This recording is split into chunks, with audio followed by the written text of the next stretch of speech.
ನಿಜವಾಗ್ಲೂ ನಮಸ್ಕಾರ ಎಲ್ರಿಗೂ.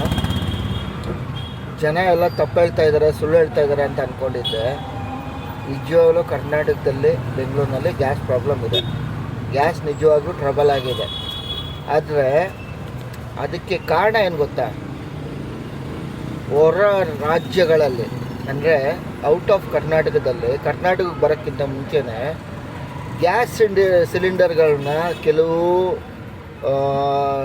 ಎಲ್ಲ ಗೊತ್ತಿರೋರು ಗೊತ್ತಿಲ್ಲದೆ ಇರೋರು ಸಹನು ಗ್ಯಾಸ್ ಸಿಲಿಂಡರ್ ಬಂದು ಕೆಲವರು ಕಬ್ರಿಸ್ತಾನ್ಗಳಲ್ಲಿ ಮುಚ್ಚಿಕ್ತಾ ಇದ್ದಾರಂತೆ ಗ್ಯಾಸ್ ಸಿಲಿಂಡರ್ಗಳನ್ನ.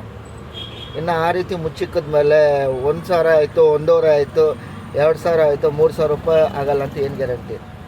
ಸರ್, ಗ್ಯಾಸ್ ಏಜೆನ್ಸಿಗಳಿಗೆಲ್ಲ ಒಂದು ಕ್ವಶನ್ ಕೇಳ್ತೀನಿ. ಸರ್, ನಿಮ್ಮ ಮನೆಗಳಲ್ಲಿ ಹೊಟ್ಟೆಗೆ ಅನ್ನ ತಿಂತಾರಾ, ಏನು ತಿಂತಾರೆ ಅಂತ ಗೊತ್ತಿಲ್ಲ. ಗ್ಯಾಸ್ ಏಜೆನ್ಸಿಗಳು ಏನಕ್ಕೆ ನೀವು ಇಷ್ಟು ದಿವಸ ಹೇಳ್ದಿರೋದು, ಏನಕ್ಕೆ ಇಷ್ಟೊಂದು ಗ್ಯಾಸ್ನ ಬಂದು ಡಿಮ್ಯಾಂಡ್ ಮಾಡಿಕ್ಕಿದ್ದಾರೆ ಅಂತ ಗೊತ್ತಿಲ್ಲ. ಆದರೆ ಸ್ವಲ್ಪ ಯೋಚನೆ ಮಾಡಿ, ಬಡವರು ಎಲ್ಲಿ ಸರ್ ಬದುಕಬೇಕು? ನೀವು 1,000 ರೂಪಾಯಿ, 1,500 ರೂಪಾಯಿ ಆಯಿತು, ಈಗ 2,000 ರೂಪಾಯಿ ಆಯಿತು, ಈಗ 3,500 ರೂಪಾಯಿ ಕೊಟ್ಟರು ಬ್ಲ್ಯಾಕಲ್ಲಿ ಸಿಲಿಂಡರ್ ಸಿಗ್ತಾಯಿಲ್ಲ. ಬ್ಲ್ಯಾಕಲ್ಲಿ ಸಿಲಿಂಡರ್ ಸಿಗ್ತಾಯಿಲ್ಲ. ಆದರೆ MLAಗಳಿಗೆ, ಮಿನಿಸ್ಟ್ರುಗಳಿಗೆ, ಹೋಟೆಲ್ಗಳಿಗೆ, ಬೇಕ್ರಿಗಳಿಗೆ ಸುಮಾರು ಜಾಗಕ್ಕೋಸ್ಕರನು ಸಿಲಿಂಡ್ರು ಸಿಗ್ತಾ ಇದೆ. ಆಯಿತಾ?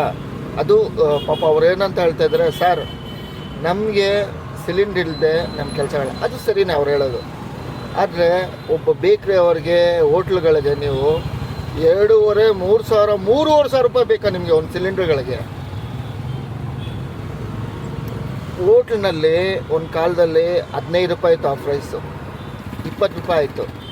ಈಗ 25 ರೂಪಾಯಿ, 30 ರೂಪಾಯಿ ಆಫ್ ರೈಸು.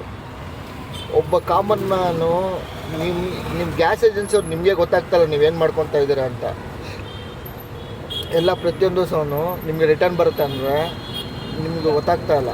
ಯಾಕೆಂದರೆ ನೀವಿವಾಗ ಏನು ಗ್ಯಾಸ್ 2,500, 3,000 ಆಗ್ತಾಯಿದೆ, ಆ ರಿಟರ್ನ್ ನಿಮಗೆ ಬರ್ತಾಯಿದೆ. ಯಾಕೆಂದರೆ ಕರ್ಮ ಯಾವತ್ತೂ ಸಹನು ಉಲ್ಟಾ ಹೊಡೆಯುತ್ತೆ. ನೋಡಿ, 2,500, 3,000 ರೂಪಾಯಿ ಕೊಟ್ಟು ನೀವು ಒಂದು ಸಿಲಿಂಡ್ರ್ ತೊಗೊಂಡು ಆ ಸಿಲಿಂಡರ್ ನೀವು ಸೇಲ್ ಮಾಡ್ತಾಯಿದ್ದಾರೆ 2,500, 3,000 ರೂಪಾಯಿಗೆ ಅಂದರೆ ಅದು ಹೋಟ್ಲೋನು, ಕಾಫಿ ರೇಟು, ಹೋಟ್ಲೋನು, ತಿಂಡಿ ರೇಟು, ಹೋಟ್ಲಲ್ಲಿ ತಿಂದಂಥ ಬಾಟದವನು ಅದಕ್ಕೊಂದು ರೇಟು, ಅದನ್ನು ಹೋಟ್ಲಲ್ಲಿ ತಿಂದಂಥ ಪ್ರತಿಯೊಬ್ಬರು ಸಹನು ಬೆಲೆ ಏರಿಕೆ ಮಾಡ್ತಾರೆ. ಎಸ್ಪೆಷಲಿ ಭಾರತದಲ್ಲಿ ಇವತ್ತಿನವರೆಗೂ ಸಹನು ಬೆಲೆ ಏರಿಕೆ ಆಗಿದೆಯೇ ಹೊರತು ಬೆಲೆ ಯಾವತ್ತೂ ಇಳಿಕೆ ಆಗಿಲ್ಲ.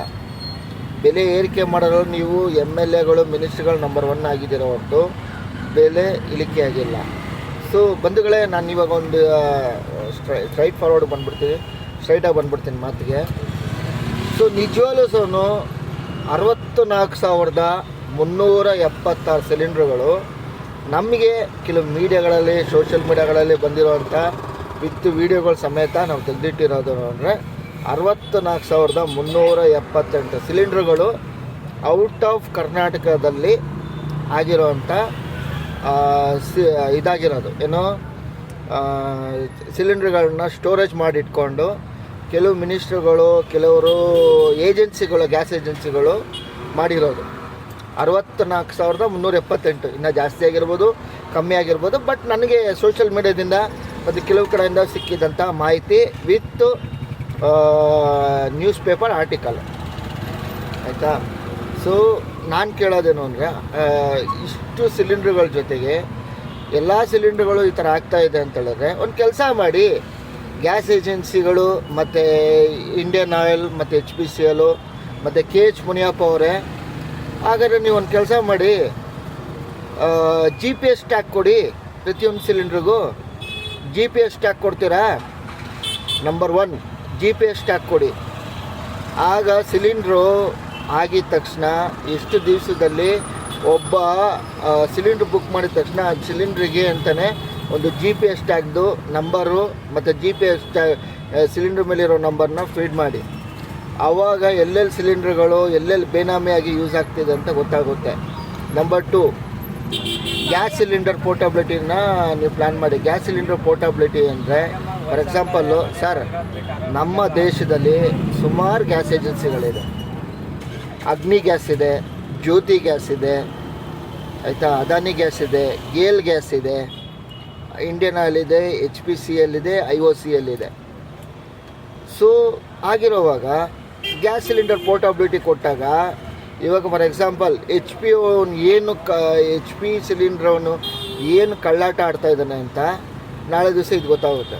ಒಬ್ಬ ಗ್ಯಾಸ್ ಕನೆಕ್ಷನಲ್ಲಿ ಗ್ಯಾಸ್ ಏಜೆನ್ಸಿಗೆ ಒಬ್ಬ ಅಡಿಟ್ ಆಗಿರೋದಕ್ಕೆ ನಾಯಿಗಳ ಥರ ಅಲಿತಾ ಇದ್ದಾರೆ. ಎಷ್ಟೋ ಗ್ಯಾಸ್ ಏಜೆನ್ಸಿಗಳಿಗೆ ಕೆಲವರೆಲ್ಲ ಹೋಗ್ಬಿಟ್ಟು ಗ್ಯಾಸ್ ಏಜೆನ್ಸಿಗಳಲ್ಲಿ 2 ದಿವ್ಸಕ್ಕೆ ಒಂದ್ಸತಿ ಹೋಗಿ ಎನ್ಕ್ವೈರಿ ಮಾಡ್ಕೊಂಬರೋದು, 3 ದಿವ್ಸಕ್ಕೆ ಒಂದ್ಸತಿ ಹೋಗಿ ಎನ್ಕ್ವೈರಿ ಮಾಡ್ಕೊಂಬರೋದು. ಒಂದು ಸಿಲಿಂಡ್ರ್ ಮನೇಲಿರೋಗಿ ಇನ್ನೇನು ಆಗೋಗಿ ಬರ್ತಾ ಇದೆ ಅಂದಾಗ ಇನ್ನೊಂದು ಸಿಲಿಂಡ್ರ್ ಬುಕ್ ಮಾಡ್ಕೊಳ್ಳೋದು, ಅಷ್ಟೊಂದೆಲ್ಲ ಕೆಲಸಗಳಾಗ್ತಾಯಿದೆ. ಆಯಿತಾ, number 1. So gas cylinder portability ಕೊಡಿ. GPS ಟ್ಯಾಗ್ ಕೊಡ್ತೀರಾ? GPS ಟ್ಯಾಗ್ ಕೊಡಿ. ಅವಾಗ ಗೊತ್ತಾಗುತ್ತೆ ಎಲ್ಲೆಲ್ಲಿ ಸಿಲಿಂಡ್ರ್ಗಳು ಎಲ್ಲೆಲ್ಲಿ ಇಟ್ಕೊಂಡಿದ್ದೀರಾ, ಎಲ್ಲೆಲ್ಲಿ ಬೇನಾಮಿಯಾಗಿ ಮುಚ್ಚಿಕ್ಕಿದ್ದೀರಾ, ಎಲ್ಲ ಆಚೆಗೆ ಬರುತ್ತೆ. ಆಯಿತಾ, ನೀವು ಬೇಕಾದ್ರೆ ಸಿಲಿಂಡ್ರಿಗೆ GPS ಟ್ಯಾಗ್ ಕೊಡಿ. 3ನೇದು ಕನ್ಸ್ಯೂಮರ್ ಗ್ಯಾಸ್ ರೀಫಿಲ್ಲಿಂಗ್. ಏನಿದು ಕನ್ಸ್ಯೂಮರ್ ಗ್ಯಾಸ್ ರೀಫಿಲ್ಲಿಂಗ್ ಅಂತ ನನ್ನ ತೊಗೊಂಡೋಗಿ ಒಳಗಡೆ ಹಾಕ್ತಾರೆ ಅಂತ ಅಂದ್ಕೊಂಡಿದ್ದೀರಾ? ಹಲೋ ಸರ್, ನಾನು ಲೆಟ್ರ್ ಕಳಿಸಿದ್ದೀನಿ ಸೆಂಟ್ರಲ್ಗೆ ಮತ್ತು ಸ್ಟೇಟ್ಗೆ ಮತ್ತು ಹ್ಯೂಮನ್ ರೈಟ್ಸ್ ಡಿವಿಷನಿಂದ ವಿತ್ ಲೆಟ್ರ್ ಕಳಿಸಿ ವಿತ್ ಅವರಿಂದ ರಿಪ್ಲೈಯು ತೊಗೊಂಡು ಇವತ್ತು ನಾನು ಹೇಳ್ತಾ ಇದ್ದೀನಿ. ಆಯಿತಾ, ನನಗೆ ಸುಮಾರು ಥ್ರೆಟ್ಟಿಂಗ್ ಆವಾಗಲೇ ಬಂತು. ಯಾವುದಕ್ಕೆ ಎದುರ್ತಾರೋ ನನ್ನ ಮಕ್ಕಳ ನಿಮ್ಗೆ ಎದುರ್ತೀನಿ ನಾನು. ಕನ್ಸ್ಯೂಮರ್ ಗ್ಯಾಸ್ ರೀಫಿಲ್ಲಿಂಗ್ ಬಗ್ಗೆ ನೀನು ಮಾತಾಡಬೇಡ, ಅದನ್ನ ಮಾಡಿರೋದನ್ನು ವೀಡಿಯೋ ಡಿಲೀಟ್ ಮಾಡಿ ಅಂತ ಹೇಳಿದ್ರೆ ಗೊತ್ತಾ, ಅವ್ರಿಗೆ ಹೇಳ್ತಾರೆ ನಾನು. ಆಯಿತಾ, ನೀವು ಕೊಡೋ ಬೆದರಿಕೆಗೆಲ್ಲ ಎದುರೋ ಗನ್ಸ್ ನಾನಲ್ಲ. ಆಯಿತಾ, ಕನ್ಸ್ಯೂಮರ್ ಗ್ಯಾಸ್ ರೀಫಿಲ್ಲಿಂಗ್ನಿಂದ ಏನೇನು ಬೆನಿಫಿಟ್ ಆಗುತ್ತೆ ಗೊತ್ತಾ? ಕನ್ಸ್ಯೂಮರ್ ಗ್ಯಾಸ್ ರೀಫಿಲ್ಲಿಂಗ್ ಅಂದರೆ ಇವಾಗ ಗ್ಯಾಸ್ ಬಂಕ್ಗಳು ಆಗ್ತಾ ಇದೆ ಗೊತ್ತಾ, ಕಳ್ಳಾಟಗಳು. ಇದು ಬಂಕ್ಗಳಿಗೆ ಸರಿಯಾಗಿ ಆಟೋ ರಿಕ್ಷಾಗಳಿಗೆ, ಕ್ಯಾಬ್ ಡ್ರೈವರ್ಗಳಿಗೆ ಕೊಡದೇ ಇರೋದಕ್ಕೆ ಅದನ್ನು ಒಂದು ಸ್ಟಾರ್ಟಪ್ಗೋಸ್ಕರನೇ ನಾನು ಸೆಂಟ್ರಲ್ ಜೊತೆ ಸ್ಟೇಟ್ ಜೊತೆಗೆ ಜಗಳ ಆಡ್ಕೊಂಡಿದ್ದೀನಿ. ಕನ್ಸ್ಯೂಮರ್ ಗ್ಯಾಸ್ ರೀಫಿಲ್ಲಿಂಗ್ ಬಂತು ಅಂದರೆ ಗ್ಯಾಸ್ ಬಂಕುಗಳೇ ರೋಡಿಗೆ ಬರುತ್ತೆ. ಆವಾಗ ನೀವು 90 ರೂಪಾಯಿ ಅಲ್ಲ 150 ರೂಪಾಯಿ ಮಾಡ್ಕೊಳ್ಳಿ ಗ್ಯಾಸ್ನ, ನೋಡೋಣ ಹೆಂಗೆ ಮಾಡ್ತೀರಾ ಅಂದ್ಬಿಟ್ಟು. ಸರ್, ನಮ್ಮ ಹತ್ರನೇ ಸಮಸ್ಯೆ ಅನ್ನೋದು ಬಂದಾಗ ಪ್ರತಿಯೊಬ್ಬನ ಹತ್ರ ನಮ್ಮ ಹತ್ರನೇ ಇರುತ್ತೆ ಸರ್ ಸೊಲ್ಯೂಷನ್ಸು. ನಾವು ಸೊಲ್ಯೂಷನ್ಸ್ ಬಗ್ಗೆ ನಾವು ತಲೆ ಕೆಡಿಸ್ಕೊಳ್ಳದೆ ಸಮಸ್ಯೆಗೆ ತೊಗೊತಾ ಇದ್ದೀವಿ. ಕೆಲವ್ರಿಗೆ ನಾವು ಕೇಳಿದ್ವಿ, ಸರ್ ಗ್ಯಾಸ್ ಏನು ಸರ್ ಪ್ರಾಬ್ಲಮ್ ಅಂದರೆ 1 ತಿಂಗಳಲ್ಲೆಲ್ಲ ಸಾಲ್ವ್ ಆಗ್ಬಿಡುತ್ತೆ, 1 ತಿಂಗಳು ತಂಗ ಅಡ್ಜಸ್ಟ್ ಮಾಡ್ಕೊಂಡು. ಇವತ್ತು ಕರೆಕ್ಟಾಗಿ 2.5 ತಿಂಗಳಾಗಿದೆ. 2.5 ತಿಂಗಳಿಂದ ಸಹ ಒಂದು ಗ್ಯಾಸ್ಗೆ ಪ್ರಾಬ್ಲಮ್ ಬಂದಿದೆ ಅಂದರೆ, ಸರ್ ನಿಮ್ಗೊಂದು ವಿಷಯ ಗೊತ್ತಾ, 197 ಬಯೋಗ್ಯಾಸ್ ಪ್ಲ್ಯಾಂಟ್ಗಳು ಇವಾಗ ಶುರುವಾಗಿದೆ. ಬಯೋಗ್ಯಾಸ್ ಪ್ಲ್ಯಾಂಟ್ ಇಷ್ಟು ದಿವಸ ಶುರುವಾಗಿರಲಿಲ್ಲ. 197 ಹೊಸ ಬಯೋಗ್ಯಾಸ್ ಪ್ಲ್ಯಾಂಟ್ಗಳಾಗಿದೆ ಅಂದರೆ ಇನ್ನು ಯಾವ ರೀತಿ ರೇಂಜಲ್ಲಿ ಜನ ಬಂದು ಬಯೋಗ್ಯಾಸ್ ಬಗ್ಗೆ ತಲೆ ಕೆಡಿಸ್ಕೊಂಡಿದ್ದಾರೆ ಯೋಚನೆ ಮಾಡಿ. ನಮ್ಮ ಯೂತು ತಲೆ ಕೆಡಿಸ್ಕೊಳ್ತಾ ಇರೋದ್ರಿಂದನೇ, ಸರಿಯಾದಂಥ ಅವ್ರಿಗೆ ಕಾಸು ಇಲ್ದಿರೋದ್ರಿಂದನೇ ಇವತ್ತು ನಮಗೆ ಈ ಸಮಸ್ಯೆ ಆಗಿರೋದು.